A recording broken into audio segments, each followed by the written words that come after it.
તો ગરબાડા હાટ બજાર ખાતે ભીલ સમાજ દ્વારા લગ્ન યોજાયા ત્યારે બંધારણના અમલ માટે એક ભવ્ય સંમેલન પણ યોજાયું હતું।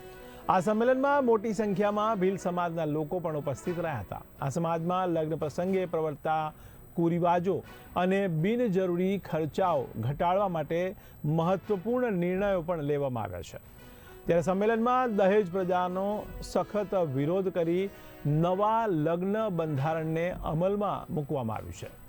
આ બંધારણ મુજબ વરપક્ષ દ્વારા કન્યા પક્ષને લગ્ન ખર્ચ આપવાનો રહેશે નહીં। જો કન્યાના પિતા આર્થિક રીતે નબળા હોય તો વધુમાં વધુ 1,21,000 સુધીની જ સહાય આપવાની જોગવાઈ કરાઈ છે।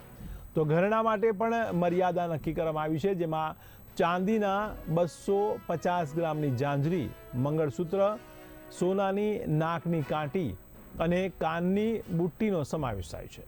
આ ઉપરાંત સમૂહ લગ્નોને પ્રોત્સાહન આપવા અને અન્ય બિનજરૂરી ખર્ચાઓ સંપૂર્ણપણે નાબૂદ કરવાની અપીલ પણ કરવામાં આવી છે। તો સમાજના આગેવાનોએ ચેતવણી આપી હતી કે જો કોઈ વ્યક્તિ આ નવા બંધારણની અવગણના કરીને દહેજ લેશે તો તેની સામે કાયદેસરની કાર્યવાહી કરવામાં આવશે।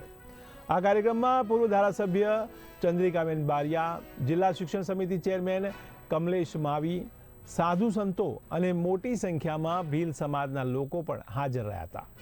તો ઉપસ્થિત સૌએ આ નવા લગ્ન બંધારણનું સ્વાગત કરી આ નિર્ણયને સમાજ સુધારાની દિશામાં એક ઐતિહાસિક પગલા તરીકે ગણાવ્યો હતો।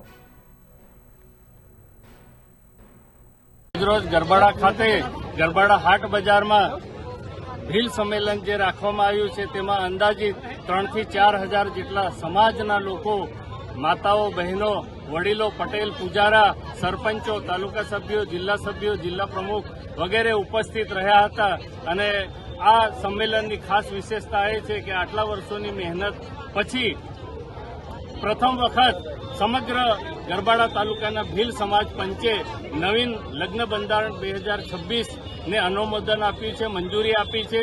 જે મુજબ કોઈ પણ પ્રકારનું દહેજ લેવાનું નથી, પરંતુ જો ગરીબ વ્યક્તિ હોય તો એ દીકરીના લગ્ન ખર્ચ પેટે 1,21,000 સુધી લઈ શકશે। અને દાગીનાની અંદર ચાંદી ફક્ત 250 ગ્રામ, જેમાં જાંજરી અને મંગળસૂત્રનો સમાવેશ થાય છે, અને થોડીક સુવિધા સારી હોય તો કાંટો અને બુટ્ટી આપી શકશે। એ સિવાય બીજું કોઈ પણ પ્રકારનું લગ્ન બંધારણ ચાલશે નહીં।